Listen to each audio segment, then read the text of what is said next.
Assalamualaikum warahmatullahi wabarakatuh. Alhamdulillahi wassalatu wassalamu ala rasulillah wa ala alihi wa ashabihi wa man tabi'ahum bi ihsanin ila yaumiddin. Amma ba'du. Jemaah salat asar rahimani wa rahimakumullah. Pertama-tama dan paling utama, tidak lupa kita panjatkan puji syukur kita atas kehadirat Allah Subhanahu wa taala yang karena rahmat dan kasih sayangnya, dengan kemudahannya kita semua bisa berada di tempat ini, di tempat yang sama-sama kita cintai ini, dan insya Allah selalu mendapat keberkahan dari Allah Subhanahu wa taala, yaitu di Musola Rumah Sakit Air Bunda Kota Lubuk Linggau. Kemudian salawat dan salam semoga selalu tercurahkan kepada junjungan kita, baginda kita Nabi Muhammad SAW beserta para keluarganya, para sahabatnya, dan orang-orang yang senantiasa berpegang teguh dengan sunnahnya hingga akhir zaman. Dan semoga kita termasuk dari orang-orang yang berpegang teguh dengan sunnah Nabi Muhammad SAW. Jamaah yang dirahmati oleh Allah Subhanahu wa taala, kita melanjutkan pembahasan tentang kitab Tazkiyatun Nufus, penyucian jiwa, yang ditulis oleh Syekh Dr. Ahmad Farid hafizallahu taala atau rahimallahu taala. Alhamdulillah, atas kemudahan dari Allah Subhanahu wa taala, kita masuk ke subbab tentang menu penghidup hati. Kemarin sudah dibahas tentang apa? Menu penghidup hati. Zikir ya. Zikir, kemudian membaca Al-Qur'an. Itu adalah menu-menu untuk penghidup hati. Insya Allah masih banyak pilihan yang diberikan oleh Allah Subhanahu wa taala untuk menghidupkan hati kita. Kalau tidak salah sudah kita bahas ya tentang hati ya, pembagian hati ya. Hati yang sakit, hati yang sehat, dan hati yang mati ya. Dan istighfar ini, ikhwani fiddin rahimani wa rahimakumullah,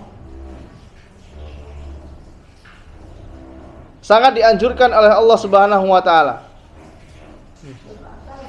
Kita sering dengar istilah ya, kalau lagi emosi, lagi marah gitu kan, istighfar.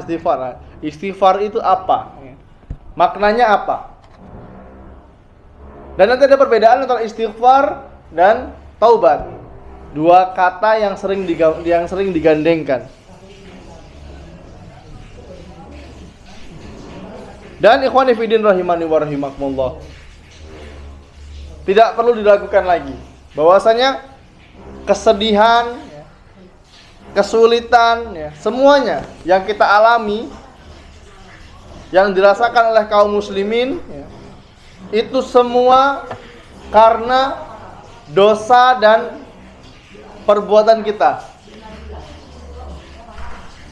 Nanti kita sering merasakan kesulitan ya, merasakan kesedihan, gundah, itu semua karena dosa yang kita lakukan. Allah Subhanahu wa taala berfirman, "Wa ma asabakum min musibatin fabima kasabat aydikum wa ya'fu an katsirin." Kata Allah Subhanahu wa taala, dan musibah apapun yang menimpa kamu adalah disebabkan oleh perbuatan tanganmu sendiri, dan Allah memaafkan banyak dari kesalahan. Jadi semua dosa, semua kesulitan, kesedihan,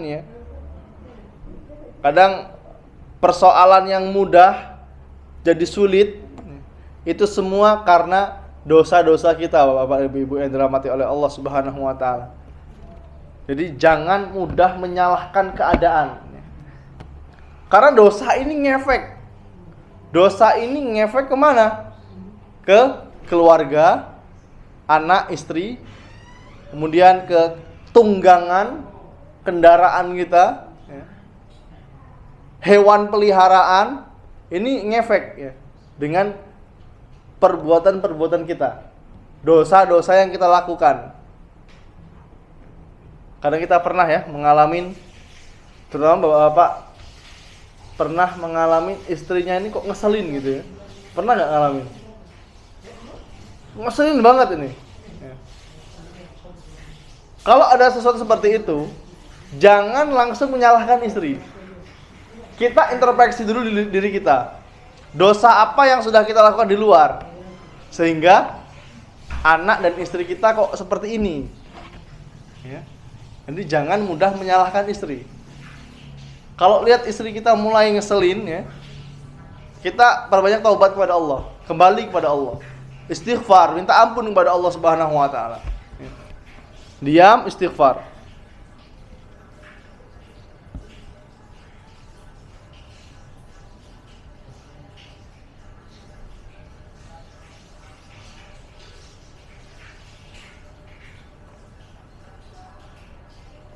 Nabi Muhammad SAW beliau pernah bersabda, "Ma yusibul muslima min nasabi wala wasabi wala hammin wala huznin wala aza." Afwan. Kata Rasulullah SAW, "Wala hammin wala huznin wala aza wala ghammin hatta saukati yushakuha illa kaffarallahu biha min khotoyahu." Kata Rasulullah SAW, tidaklah seorang muslim tertimpa suatu penyakit dan keletihan, kekhawatiran dan kesedihan, dan tidak juga gangguan dan kesusahan, bahkan duri yang menusuk dan melukainya, melainkan Allah akan menghapus kesalahan-kesalahannya. Allah akan menghapus dosa-dosa kita. Karena apa? Keletihan. Pernah ya kita merasa capek banget hari ini ya, entah mengerjakan sesuatu ya, urusan di rumah atau di pekerjaan kita ya, membuat kita itu letih, capek, khawatir. Kita merasa khawatir, cemas, gangguan yang kita dapati, entah gangguan dari tetangga, gangguan dari apapun lah, kesedihan, bahkan duri yang menusuk kita. Allah akan ampuni dosa-dosa kita ya kawan. Allah akan mengampuni dosa-dosa kita disebabkan perbuatan-perbuatan tersebut. Entah karena kesulitan, kesedihan yang kita alami ya, Allah akan hapuskan. Sakit ya. Jadi ini hiburan juga untuk teman-teman atau saudara-saudara kita yang lagi sakit.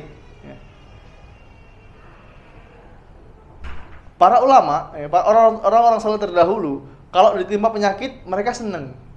Karena apa? Allah lagi mengampuni dosanya. Allah mengurangi dosa-dosanya. Jangan mengutuk penyakit. Penyakit bawa sial nian. Masih muda kena diabetes. Bawa sial nian ini. Masih muda kena jantung. Sialan hidup aku ini gara-gara penyakit. Enggak boleh seperti itu. Tidak boleh mencela penyakit. Penyakit siapa yang ciptakan? Allah. Kalau pengen sembuh gimana? Dekati yang muat penyakit. Ya. Atau saudara-saudara kita yang saat ini sedang menjenguk keluarganya yang sedang dirawat. Ini perlu kita ketahui. Di antara adab ketika menjenguk orang sakit, Bapak dan Ibu, itu tidak boleh menakut-nakutin. Contohnya gimana? Ada saudara kita, tetangga kita nih, atau sepupu kita, saudara kita lagi sakit.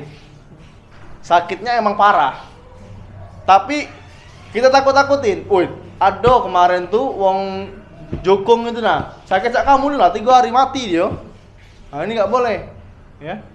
Harusnya gimana? Syafaqallah la ba'sa tahurun insyaallah. Nggak apa-apa. Ya. Insyaallah ini menjadi penghapus dosa kamu. Ini adab ketika menjenguk orang sakit. Jangan malah takut-takutin. Ada lama lagi, caknya 3 hari lagi. 4 hari lah kelamuan ini. Takut orangnya.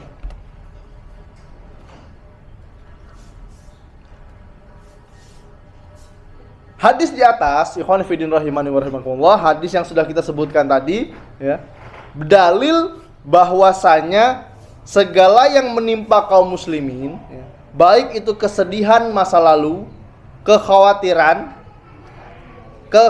akan masa depan, hati yang nggak tenang, itu disebabkan karena dosa-dosa kita. Apalagi kekhawatirannya karena rezeki. Tidak usahlah ini punya anak 5, siapa nak ngasih makan yang kage. Ini nggak boleh ya. Ini kekhawatiran yang tidak diperbolehkan.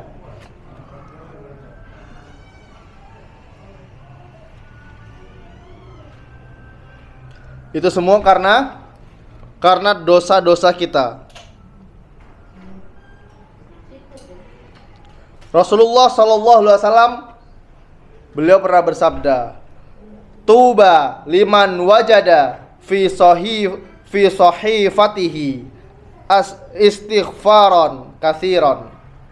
Kata Rasulullah sallallahu alaihi wasallam, beruntunglah bagi orang yang mendapatkan di dalam catatan amalnya istighfar yang banyak. Istighfar ini, Bapak-bapak dan Ibu-ibu yang dirahmati oleh Allah Subhanahu wa taala, tidak ada batasan nominalnya. Boleh sebanyak-banyaknya. Ya. Tapi tidak perlu dibuat lagu. Cukuplah kita beristighfar dengan apa yang sudah dicontohkan oleh Rasulullah sallallahu alaihi wasallam. Orang yang memperbanyak istighfar, meminta ampun kepada Allah, kata Rasulullah sallallahu alaihi wasallam, dia akan mendapatkan keberuntungan di dunia maupun di akhirat. Karena orang yang beristighfar ini, dosanya akan Allah ampuni. Dan dengan istighfar ini juga Allah akan mudahkan. Dia akan mendapati, Allah akan mudahkan urusan dia di dunia maupun di akhirat. Istighfar itu boleh di mana saja, kecuali apa? Kamar mandi. Di dalam kamar mandi, ya, lagi buang air kecil atau buang air besar, nggak boleh beristighfar. Astagfirullah, nggak boleh. Bahkan zikir-zikir yang lain nggak boleh, ya, secara lisan.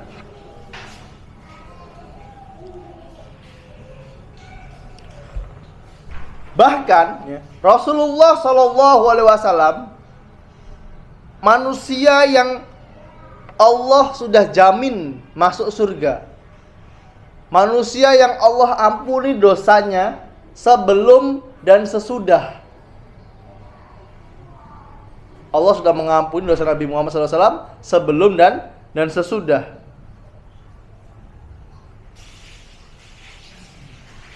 Beliau, ya, Sallallahu Alaihi Wasallam, orang yang paling banyak istighfarnya. Bayangkan nih, Pak. Orang yang sudah dijamin masuk surga, tapi masih minta ampun kepada Allah Subhanahu Wa Taala.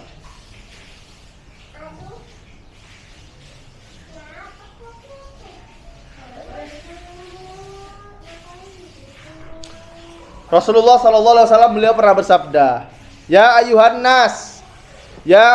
nas, tubu ilallahi fa inni atubu fil yaumi ilaihi mi'atan maratin. Wahai manusia, bertaubatlah kalian kepada Allah Subhanahu wa taala. Karena aku, kata Rasulullah SAW,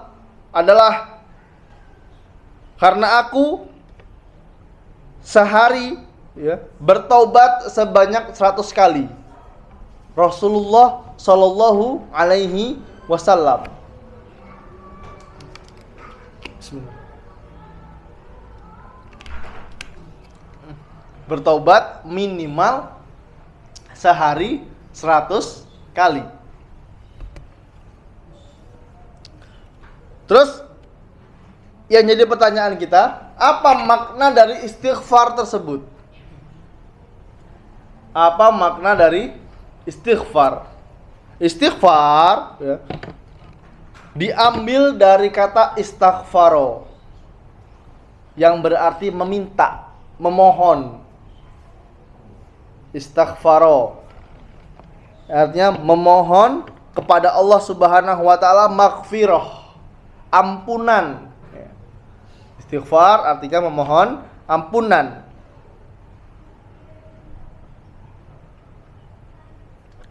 Sedangkan ya, al-maghfirah atau ampunan diambil dari kata mighfar. Apa itu mighfar? Ya, dalam bahasa Arab berarti sebuah penutup kepala. Mighfar itu sebuah penutup kepala kayak peci yang dipakai, bukan peci ya, pelindung kepala. Mighfar itu pelindung kepala yang dipakai ketika berperang. Itu namanya al-mighfar.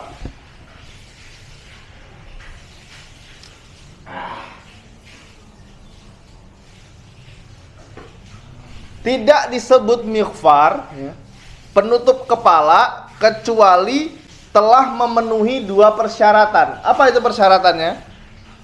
Yang pertama adalah fungsi penutup kepala. Dan yang kedua,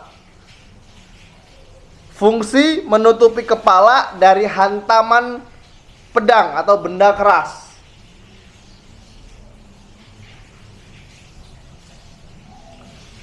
Dari sinilah Ibnul Qayyim rahimahullahu ta'ala ya, beliau mengatakan tidak sama antara sorban ya, atau kopiah itu dengan al-mighfar. Karena apa? Tidak melindungi dari hantaman pedang, hantaman benda keras. Jadi dibedakan antara al-mighfar dan tokiyah atau peci.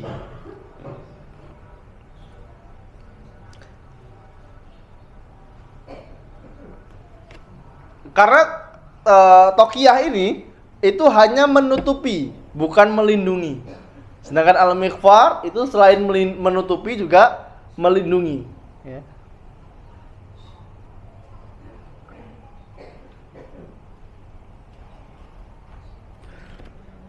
Dari sinilah ikhwan fillah rahimani wa rahimakumullah, bahwasanya al-istighfar ya, artinya meminta maghfirah. Istighfar artinya meminta maghfirah, meminta ampunan kepada Allah Subhanahu wa taala. Dan maghfirah ini juga memiliki 2 makna. Maghfirah itu memiliki dua makna. Makna dari istighfar sendiri ya. Yang pertama apa? Yaitu ketika kita beristighfar, kita meminta kepada Allah agar Allah menutupin aib-aib kita. Agar Allah menutupi aib-aib kita di dunia dan di akhirat. Itu bagi orang yang banyak beristighfar. Dia berarti memohon kepada Allah agar Allah menutupin aib kita. Bagaimana ikhwan? Seandainya Allah buka aib kita. Ini pelajaran bagi orang yang suka bongkar-bongkar aib orang. Allah akan balas. Allah akan balas walaupun dia sedang berada di kamar rumahnya. Allah akan buka aibnya. Ini bagi yang suka buka-buka aib orang. Sudah pahami ya? Tidak kelihatan ya? Apa yang makna yang pertama tadi? Meminta Allah agar Allah menutupin aib. Agar Allah menutupin aib-aib kita di dunia dan di akhirat. Karena kita akan rugi, ikhwan ya. Kita akan rugi apabila Allah buka aib kita. Bagaimana? Bayangkan ya, seandainya Allah buka aib kita, ada nggak kira-kira yang mau berteman sama kita? Nggak ada, ya. Nggak ada yang mau berteman sama kita nanti kalau semua orang tahu aib-aib kita, ya. Apalagi yang laki-laki, kalau ketemu temennya, masya Allah, ya, ahlan wa sahlan, barakallahu fiik, jazakallahu khairan. Tapi yang tahu aibnya siapa? Selain Allah, istrinya di rumah. Ya. Bahkan kalau kita kadang-kadang kita malu juga kalau istri kita tahu aib kita, ya kan? Itu yang pertama. Yang kedua, yaitu kita meminta kepada Allah Subhanahu wa taala agar dosa-dosa kita tidak akan menimbulkan dampak buruk bagi kita. Ketika kita beristighfar, kita memohon atau meminta kepada Allah Subhanahu wa taala agar dosa-dosa kita tidak menimbulkan dampak buruk bagi diri kita.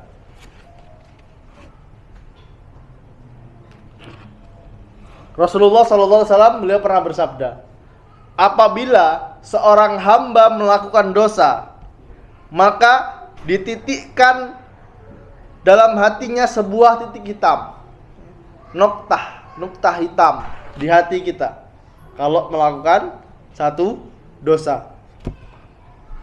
Dan apabila dia meninggalkan dosa itu, ya,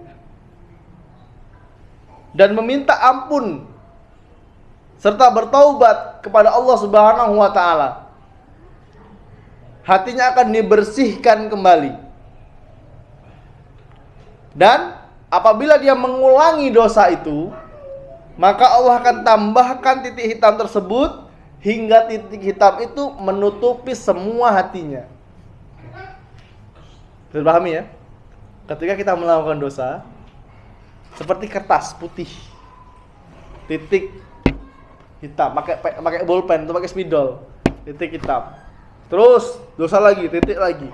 Terus hampir penuh. Ketika kita beristighfar dan kita bertaubat kepada Allah Subhanahu wa taala, maka Allah akan hapuskan dosa itu, titik-titik tersebut, sampai bersih. Tapi kalau kita mengulangi dosa itu, Allah tambahkan terus titiknya. Sampai kapan? Sampai hati kita penuh dengan titik hitam yang menjadikan hati kita mati.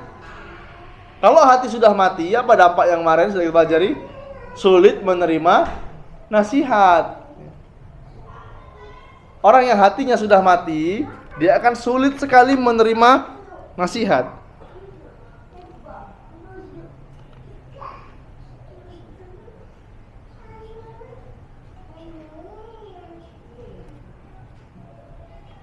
Semakin banyak dosa yang kita lakukan, ya, maka akan semakin membuat hati kita semakin hitam. Sehingga apa? Semakin mudah terpengaruh syahwat dan syubhat. Kalau hati kita sudah mati, ya, sudah penuh dengan titik hitam, hati kita akan condong mengikuti apa? Syahwat. Malas beribadah, yang dulu rajin kajian, ya, akhirnya adalah seminggu sekali aja lah. Seminggu sekali akhirnya apa? Sebulan sekali aja lah. Sebulan sekali tinggalkan kaget baik nunggu tabligh akbar. Nah, ini repot nih kalau seperti ini, ya. Dia akan mulai meninggalkan yang sunnah, ya. Kalau dia sudah dipenuhi dengan titik hitam, dia akan meninggalkan yang sunnah. Pelan-pelan, seperti apa? Seperti benang yang lepas dari tali itu, tambang. Lepas satu sunnah-sunnah mulai ditinggalkan, ya. Ini ciri-ciri hati yang sudah mati. Setelah sunnah ditinggalkan, akhirnya apa? Dia cukup mengerjakan yang wajib. Itu pun telat. Contohnya sholat, ya. Dulu waktu hatinya masih bersih, sholat ini 5 menit sebelum azan udah siap-siap, mau berangkat ke masjid. Sekarang kaget dulu kan belum qomat. Ini repot ya. Kalau seperti ini repot.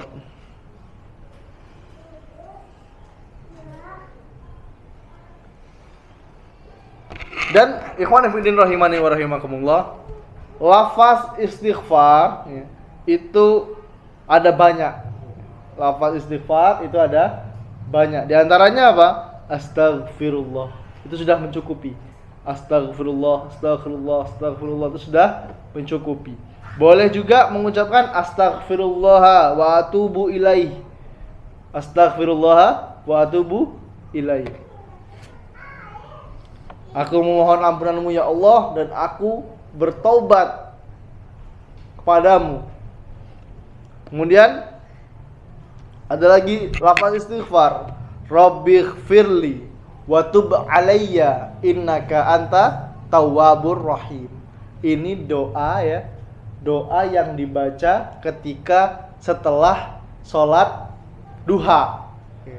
Setelah sholat duha, ikhwan, itu ada doanya.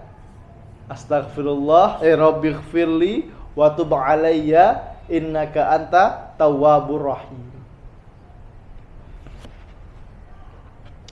Dan istighfar, ikhwan fillah rahimani wa rahimakumullah, istighfar ini ya, kalau dia disebut secara sendirian, maka maknanya adalah menutup dosa-dosa.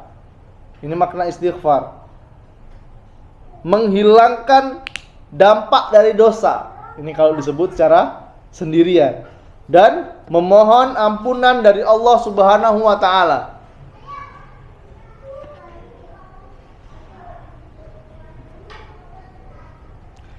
Maka apabila istighfar disebut secara sendirian, maknanya sama dengan taubat.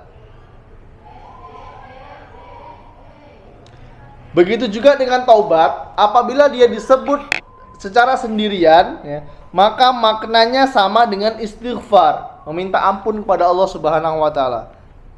Tapi, ini ada tapinya nih.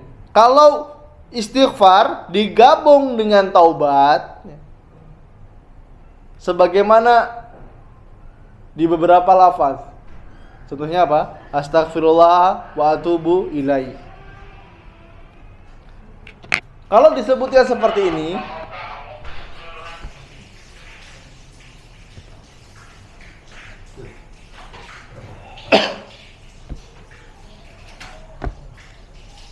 kalau disebut seperti ini, taubat itu kedudukannya lebih tinggi daripada istighfar. Taubat kedudukannya lebih tinggi dari istighfar.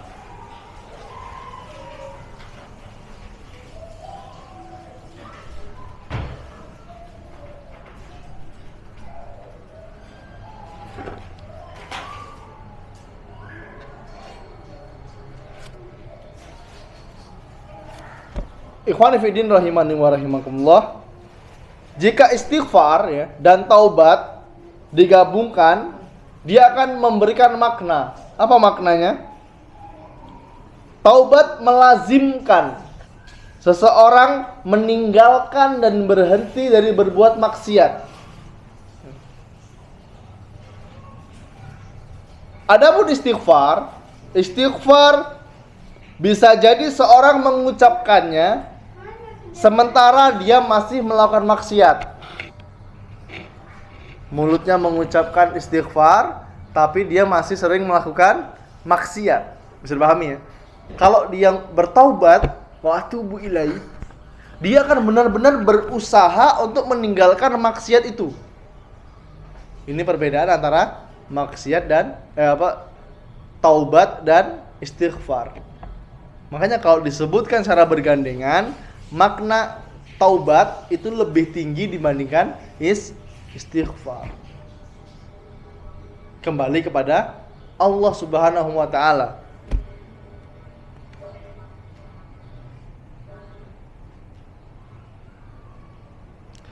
Hal ini menunjukkan ya, bahwasanya setiap manusia mampu atau tidak mampu dia meninggalkan dosa tersebut, dia wajib untuk melakukan istighfar.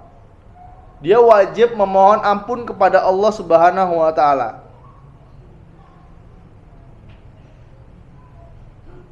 Karena Allah Subhanahu wa taala beliau berfirman dalam Al-Qur'an surat Al-Buruj ayat yang ke-14. Kata Allah Subhanahu wa taala, "Wa huwal ghafurul wadud." Dan dialah Allah yang Maha Pengampun dan Maha Pengasih, yang Maha Dermawan. Al-Wadud itu artinya apa? Pengasih atau dermawan. Jadi, tapi ingat ya, kita sering menjelaskan di majelis ini bahwasanya ini bukan dalil untuk seseorang terus-menerus melakukan maksiat. Ya. Innallaha ghafurur rahim. Sungguhnya Allah itu Maha Pengampun lagi Maha Penyayang, dah apalah dosa-dosa dikit. Ya. Ini bukan dalil untuk kita bebas melakukan dosa. Ya. Atau digunakan dalil yang digunakan untuk nauzubillah, untuk apa? Pacaran. Hablum minallah. Hubungan kepada Allah. Nah, ini hablum minan nas nih. Hubungan pada manusia ini subhanallah, dari mana ini ya? Ini otak-atik matuk namanya.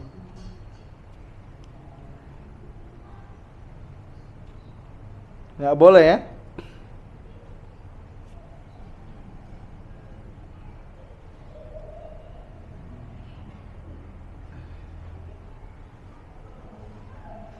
Di sini ya, surat Al-Buruj tadi, ayat yang ke-14, Syekh Abdurrahman Nasir As-Sa'di rahimahullahu taala ya, beliau memberikan makna bahwasanya ketika Allah Subhanahu wa taala menggabungkan antara Ghafurul Wadud, artinya jika seseorang ini bermaksiat kemudian dia kembali kepada Allah Subhanahu wa taala dan taubatnya diterima oleh Allah, maka Allah kembali mencintai dia. Kalau seseorang melakukan maksiat atau melakukan dosa sedangkan hidupnya adem ayem, ya, itu tandanya Allah sudah melupakan dia, ikhwan. Itu bukan tanda Allah mencintai dia, tapi Allah sudah melupakan dia.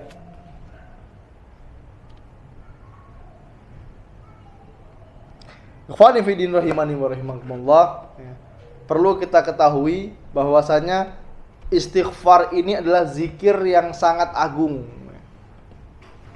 Salah satu sarana untuk menghidupkan hati, termasuk dari zikir istighfar ini.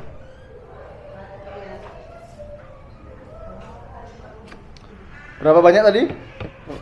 Rasulullah SAW beristighfar minimal 100 kali. Dalam hadis lain disebutkan minimal 70 kali sehari. Jadi kita boleh beristighfar lebih banyak tanpa ada nominalnya. Ketika berzikir itu cukuplah contoh dari Nabi Muhammad SAW. Kalau ada nominalnya, ya, boleh kita ikutin. Tapi kalau tidak ada, ya boleh sebanyak-banyaknya. Nggak boleh kita menetapkan sendiri. Berapa zikirnya? 444 kali. Atau 1000 kali membaca istighfar. 10.000 kali membaca sholawat. Ketika dilarang, protes dia nih. Loh, kenapa kok dilarang? Apakah saya akan diazab karena sholawat saya? Apakah saya akan diazab karena zikir saya? Kita jawab, Anda tidak diazab karena zikir Anda, tapi Anda akan diazab karena apa? Menyelisihi sunnah Nabi Muhammad Sallallahu Alaihi Wasallam. Dan Rasulullah Sallallahu Alaihi Wasallam, ya, beliau sudah mengajarkan kepada kita, mengajarkan kepada umatnya untuk memperbanyak zikir. memohon zikir, membaca istighfar ini. Karena apa? Manusia ini tidak luput dari dosa.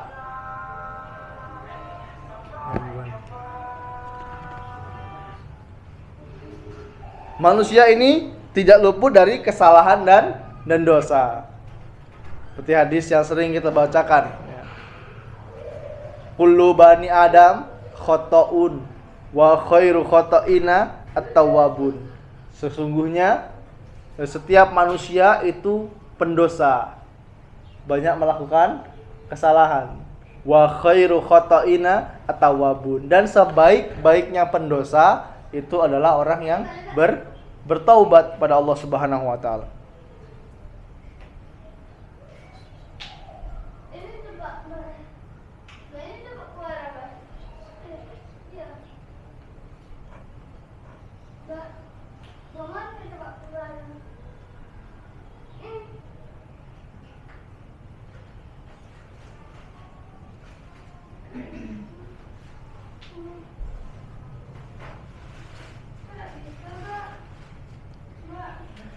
Khwanifidin rahimani wa rahimakumullah.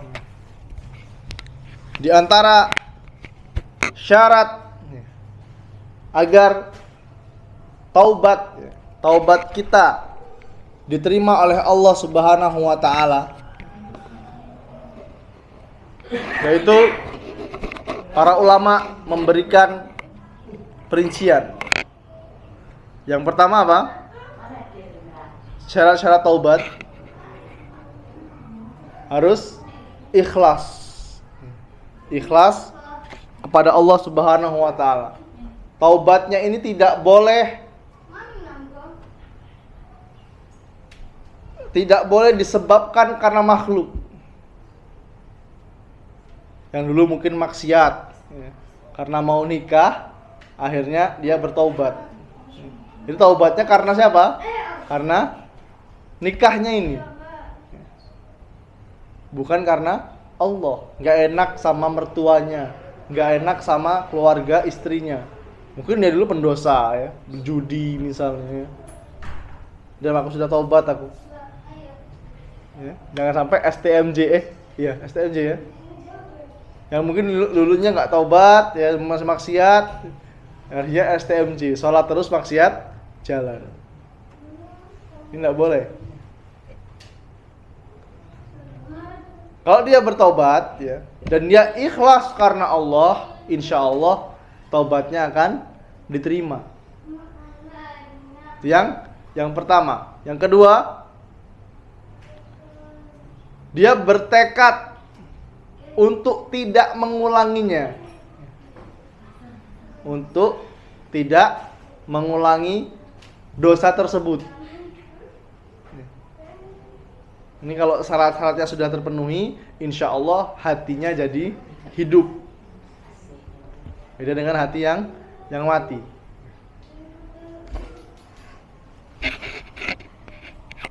Dia bertekad untuk tidak mengulanginya lagi, semampu dia. Dia berusaha dengan keras agar terhindar dari dosa tersebut. Kalau terjerumus lagi gimana? Dia cepat-cepat beristighfar. Kadang-kadang gitu. Kadang yang membuat kita kembali bermaksiat itu apa? Lingkungan, betul? Lingkungan teman ya, teman-teman tongkrongan, mungkin tempat kerja ya. Kita sudah mulai berjenggot, sudah mulai bercelana agak naik sedikit, dibilang so alim ya. Ini kalau dia taubat, afwan. Taubat itu harus dia mengerjakan amalan sesuai dengan Al-Quran dan Sunnah. Kalau dia bertaubat, ya, dia mengatakan dirinya bertaubat, sedangkan dia malah melakukan perbuatan yang menyelisihi sunnah Nabi Muhammad SAW, maka dia bukan bertaubat. Dia melakukan ritual ibadah yang tidak dicontohkan oleh Nabi Muhammad SAW. Ini bukan taubat. Karena apa? dia lepas dari maksiat malah terjerumus ke bid'ah. Apa itu bid'ah? Perkara baru dalam agama Islam. Karena apa? Kenapa dikatakan lebih parah? Antara maksiat dan bid'ah itu bahayanya lebih besar bid'ah daripada maksiat. Ibaratkan seorang manusia ya, yang dia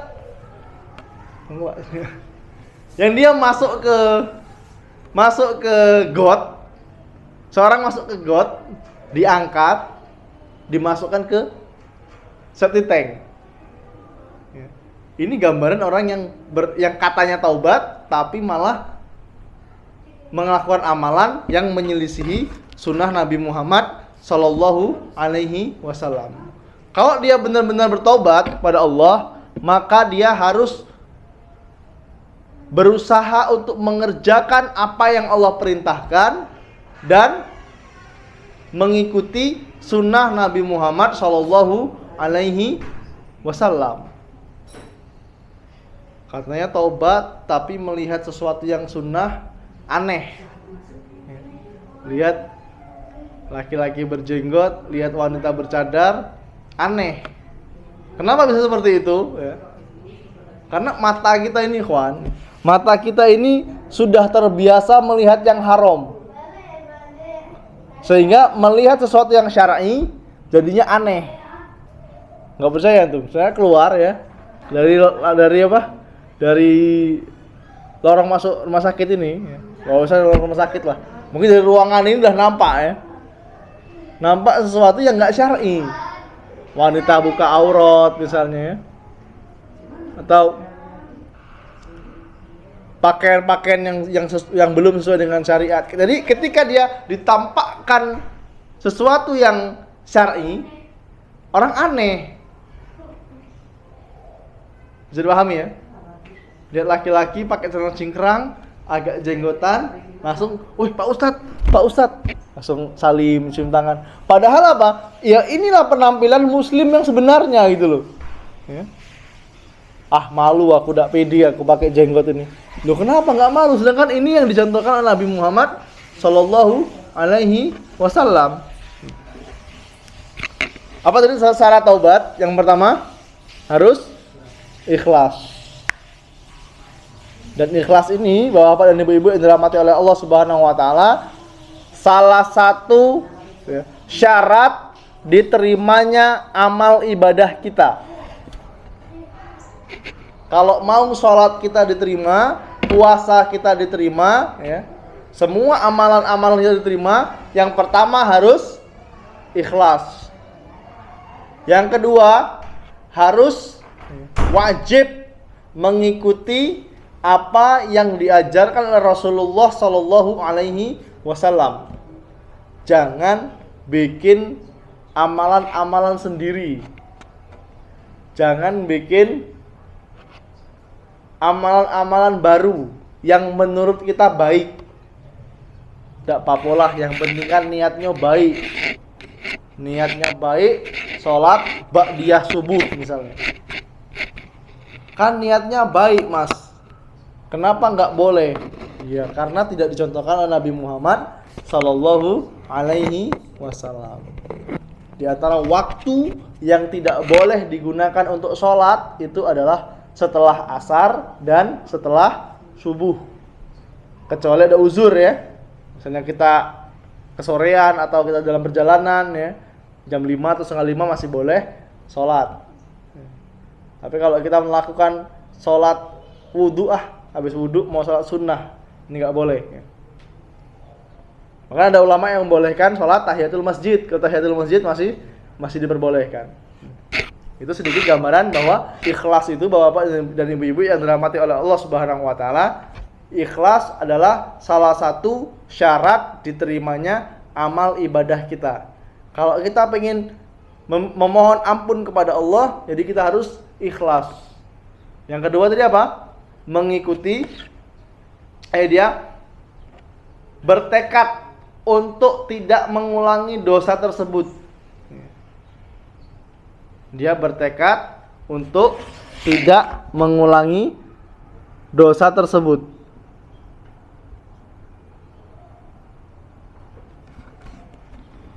Yang ketiga, dia menyesal. Seseorang ini menyesal karena sudah melakukan dosa.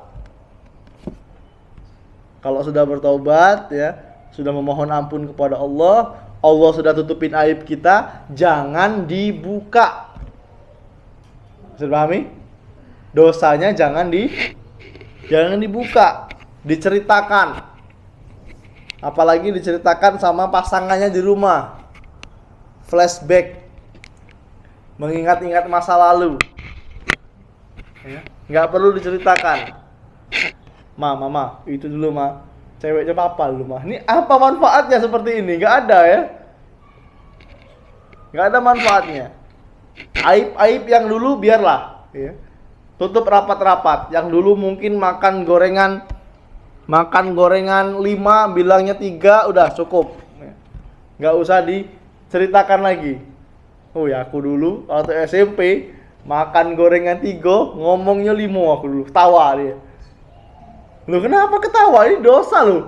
Ya. Repot urusan di akhirat nanti. Gara-gara gorengan terhambat masuk surga. Karena apa? Zolim. Zolimnya sama siapa? Sama bibi kantinnya ini loh. Ya. Dia menyesali perbuatannya. Kemudian di antara syarat taubat, apa yang pertama tadi? Saya jadi lupa.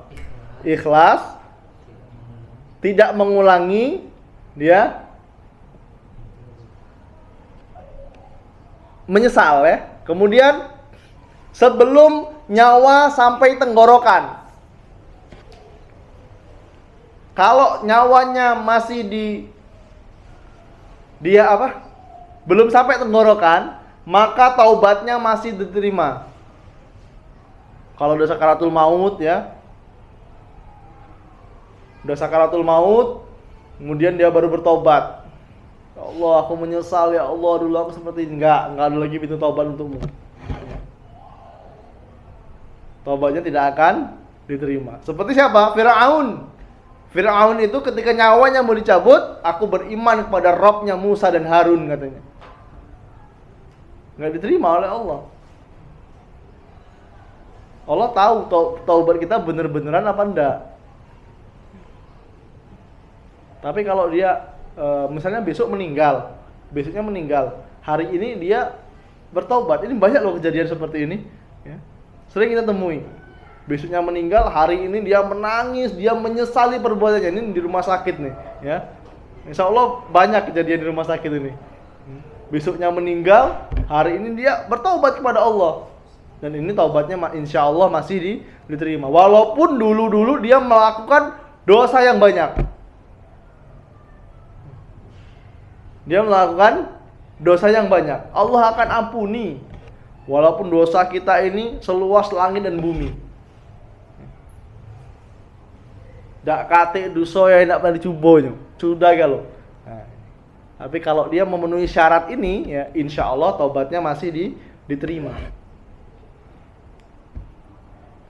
Sebelum nyawa sampai tenggorokan ya, kerongkongan sama ya, kerongkongan sama tenggorokan. Kemudian syarat diterimanya taubat yang keempat ya. Yang keempat, sebelum matahari terbit dari barat. Sebelum matahari terbit dari barat, itu taubatnya masih diterima.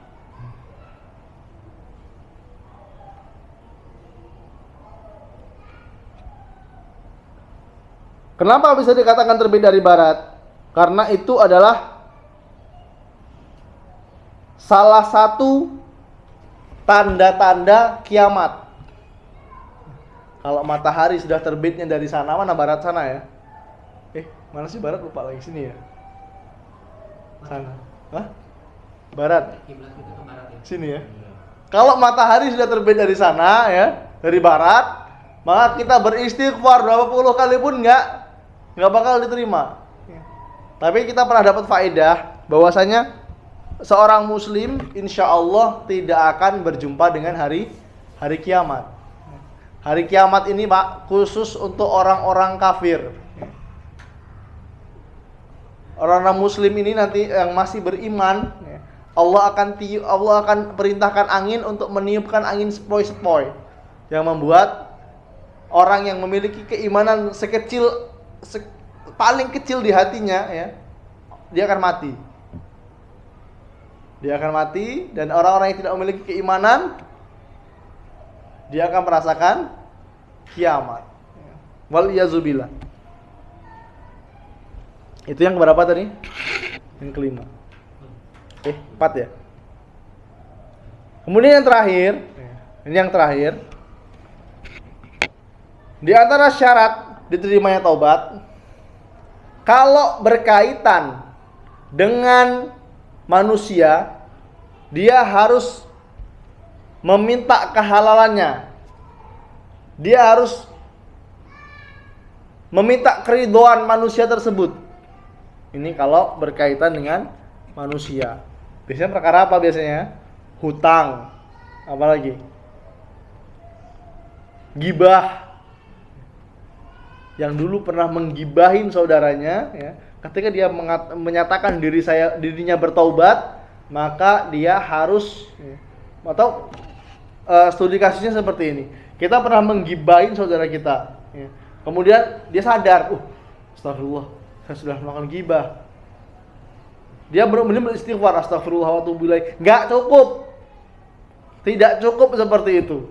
Jadi seperti apa? Dia harus mencari orang yang dia gibahin, minta maaf. Kalau nggak ketemu gimana Ustaz? Atau resikonya besar, mungkin dia nanti akan marah, dia akan membunuh saya ya. Dia harus mendoakan kebaikan untuk orang yang dia gibahin. Dan dia harus membersihkan nama baiknya di tempat dia menggibahin. Mungkin di meja kantor dia ngomongin PJ-nya mungkin ya. Ngomongin pemimpinnya.